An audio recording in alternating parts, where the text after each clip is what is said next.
Elle était cultivée, intelligente, capable de parler plusieurs langues, une véritable artiste. Elle était chanteuse et danseuse, mais elle était différente.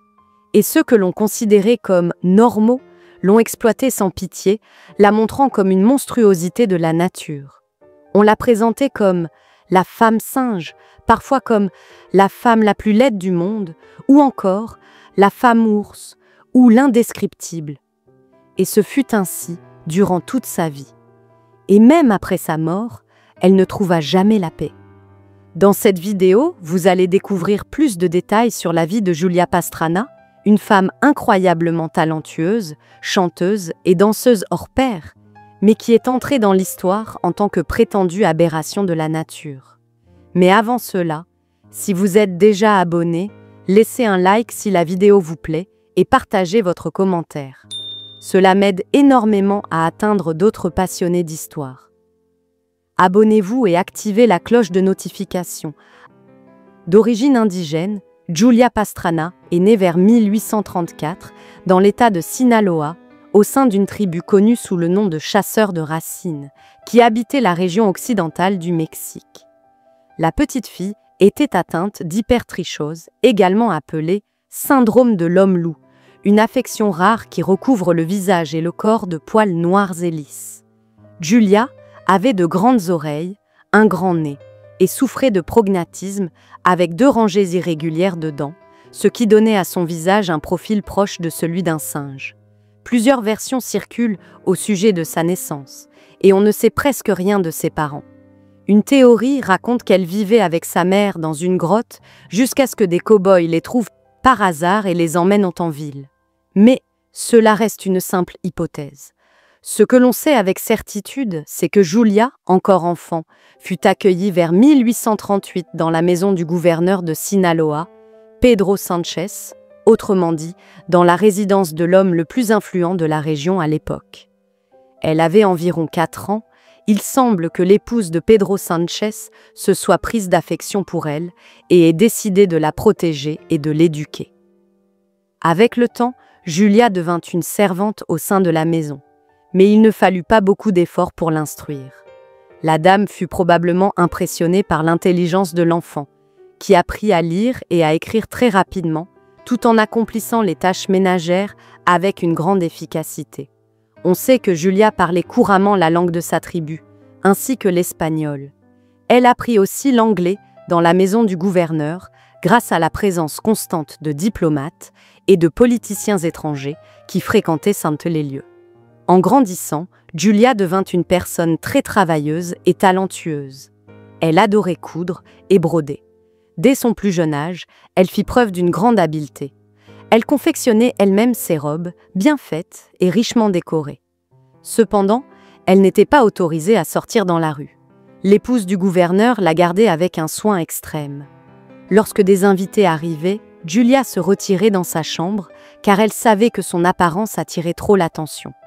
L'hypertrichose dont elle souffrait, associée à une gingivite bulbeuse, lui donnait une mâchoire saillante et des lèvres proéminentes, ce qui renforçait son aspect inhabituel.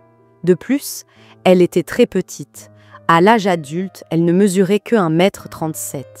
C'est pourquoi la maîtresse de maison préférait la protéger, en évitant toute exposition.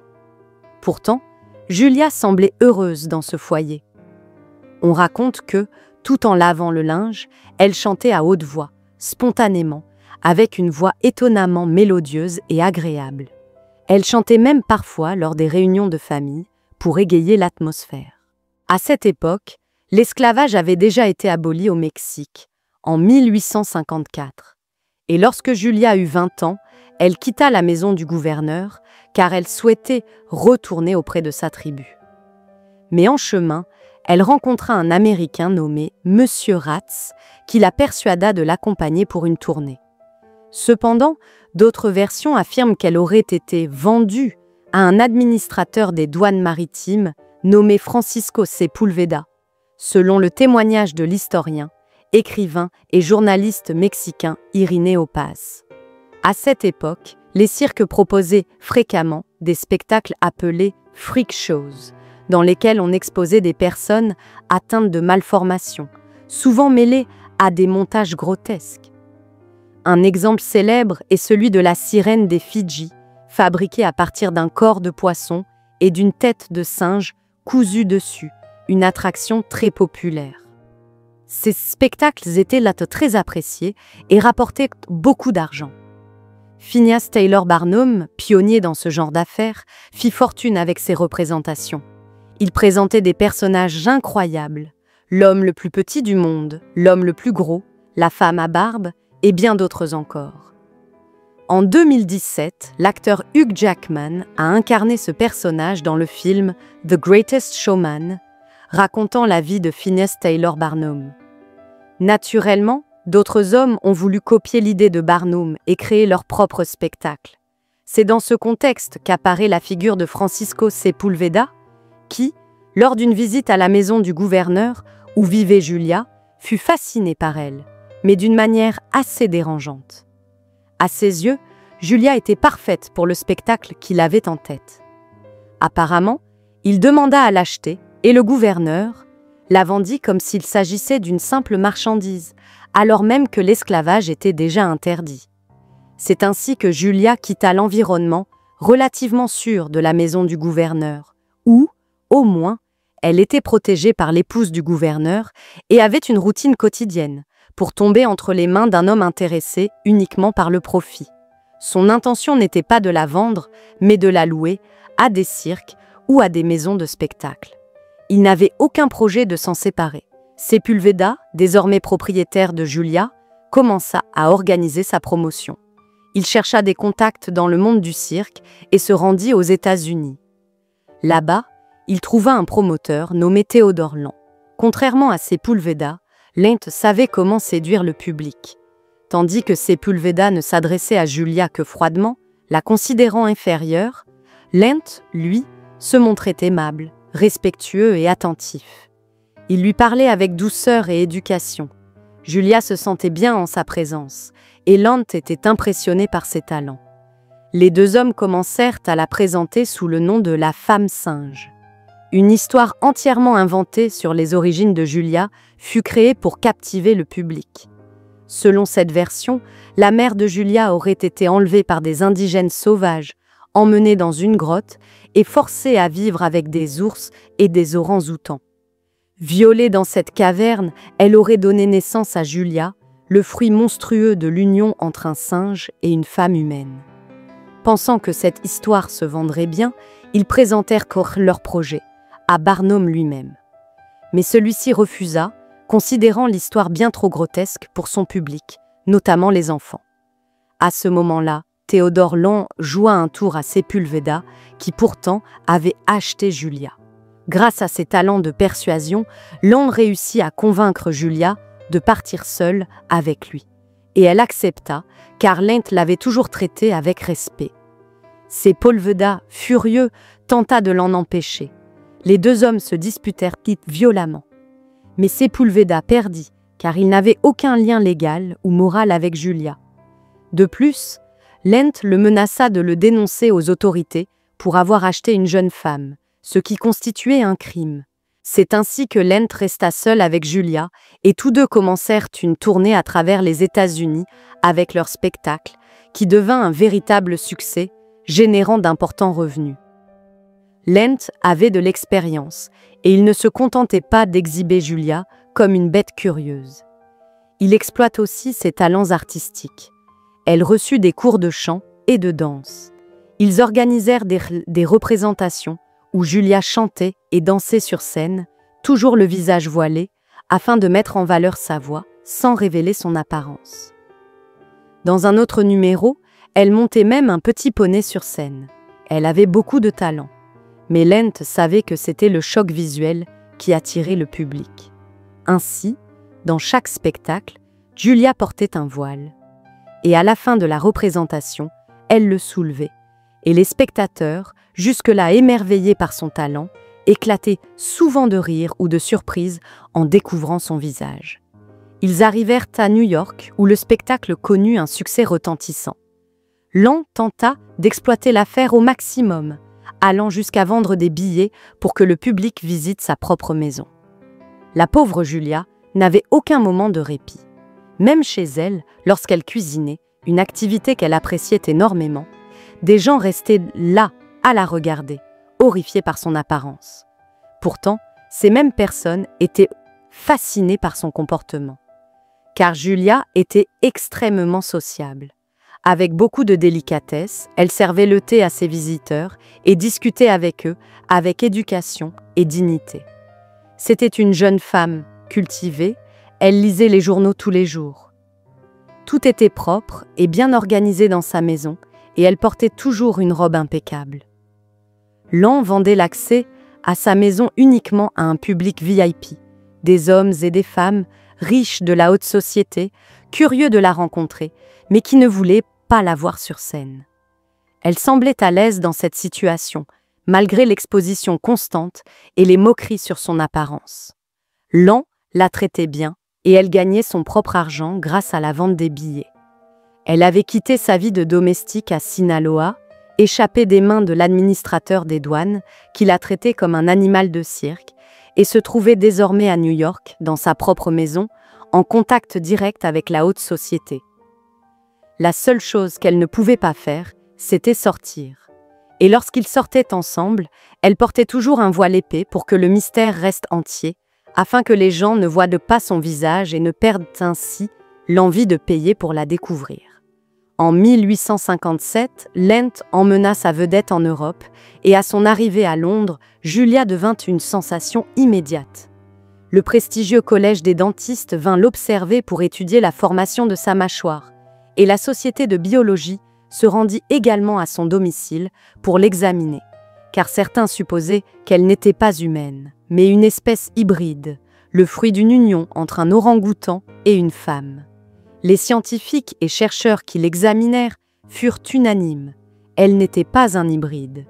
C'était une femme, un être humain tout à fait normal, souffrant simplement d'une maladie de la peau, entraînant une pilosité excessive et une mâchoire anormalement développée. Rien de plus. Charles Darwin la rencontra lui-même et la décrivit ainsi.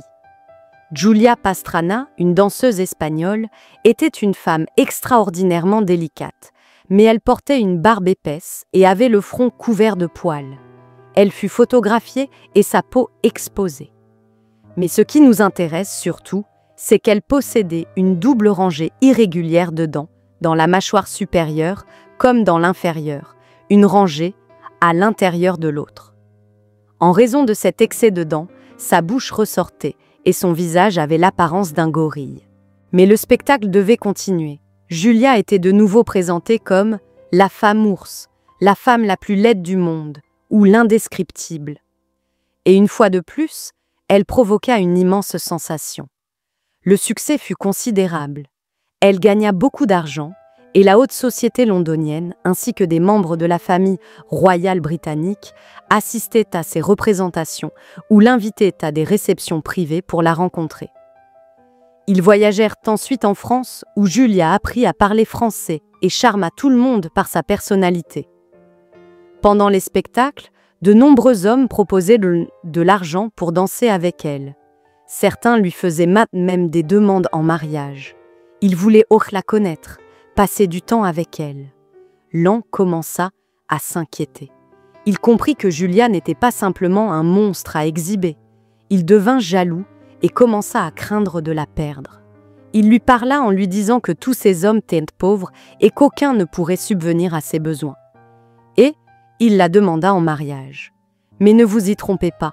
Certes, Lent l'avait toujours traitée avec respect, mais il n'était pas amoureux d'elle. Il est fort probable qu'il n'ait jamais ressenti quoi que ce soit. Il la voyait uniquement comme sa poule aux os d'or. Malgré cela, Julia accepta et devint Madame Lan, bien qu'elle continuât à se produire sous le nom de Julia Pastrana, car son nom était déjà extrêmement célèbre. Le couple partit ensuite pour l'Allemagne, où ils rencontrèrent des problèmes juridiques. Les autorités estimèrent que ce type de spectacle était immoral et qu'il était inacceptable d'exhiber une personne souffrant d'une malformation comme s'il s'agissait d'un divertissement. Lan répondit que ce n'était pas un numéro de cirque, mais une pièce de théâtre. Il monta une petite comédie dont le scénario était à peu près le suivant.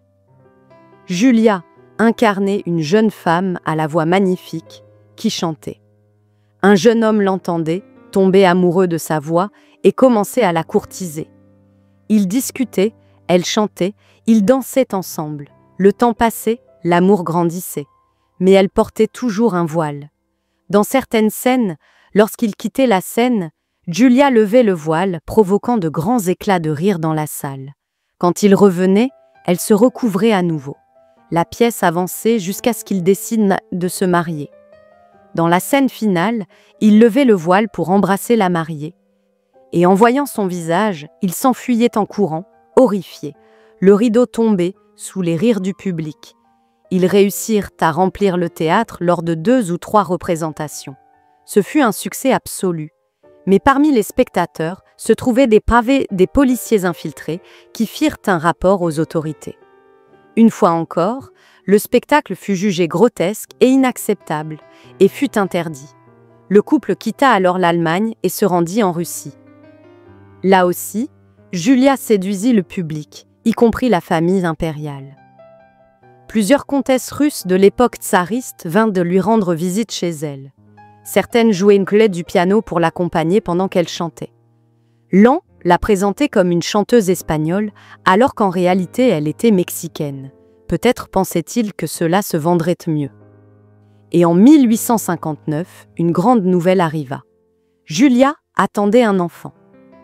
On raconte qu'elle était très heureuse et que Lent espérait que l'enfant ressemblerait à sa mère, afin de pouvoir les exhiber ensemble et poursuivre le spectacle. Et malgré une grossesse avancée, Julia continua à se produire sans relâche. Le moment de l'accouchement arriva. Les médecins n'étaient pas préoccupés pour plusieurs raisons. La première étant la constitution physique de Julia, car c'était une femme extrêmement petite. Julia souffrit énormément pendant l'accouchement et l'enfant naquit. C'était un petit garçon atteint de la même hypertrichose que sa mère. Il était couvert de poils, avec une chevelure noire abondante, et un fin duvet recouvrait tout son corps. Cependant, pour aider à l'accouchement, on utilisa des forceps métalliques, ce qui causa de graves blessures au nouveau-né, qui mourut 35 heures après sa naissance. Julia subit une hémorragie sévère provoquée par l'accouchement. Son mari, Lent, continua à vendre des billets pour le spectacle, même en sachant qu'elle était en train de mourir. Et Julia finit par s'éteindre 5 jours plus tard. La grande étoile s'éteignit à seulement 25 ans. Le mari, dévasté, abattu et désespéré, mais pas parce qu'il avait perdu sa femme et son fils, seulement parce qu'il avait perdu sa machine à faire de l'argent, décida qu'il devait profiter une dernière fois de Julia. Au lieu de les enterrer dignement et de leur offrir un repos bien mérité, il transporta le corps de sa femme et de son enfant à l'Institut anatomique de Moscou et les vendit à un médecin spécialisé dans l'embaumement des cadavres. Il reçut 500 livres sterling à condition que le médecin puisse les embaumer et en faire ce qu'il voulait. Le médecin prépara une solution de conservation spéciale et embauma les 2 corps, leur donnant une apparence incroyablement naturelle. Il commença ensuite à les exposer publiquement à l'intérieur même de l'université, sous prétexte d'une exposition scientifique.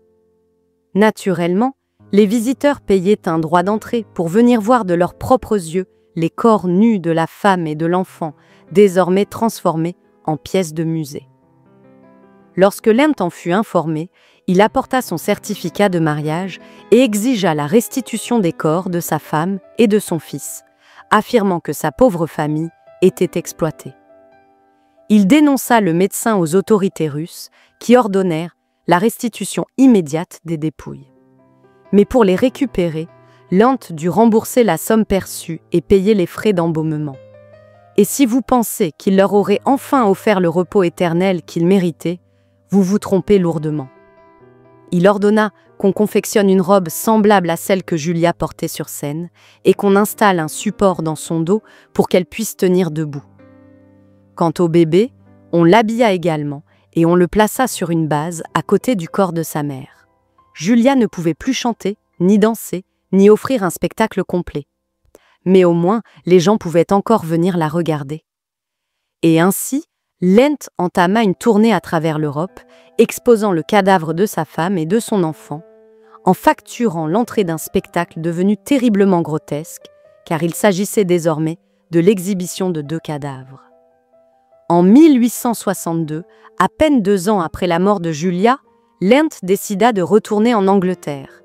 Mais la célébrité avait disparu et il finit par louer les momies à un musée itinérant de curiosités. À cette époque, Lent fit la rencontre d'une femme à barbe, ayant des traits similaires à ceux de Pastrana. Il l'épousa et la présenta au monde comme Zenora Pastrana, la supposée sœur de Julia Pastrana. Il réussit à récupérer les momies, toujours louées au propriétaire du musée itinérant. Et les 4, Lan, Zenora et les corps de Julia et de son fils, entamèrent un nouveau périple.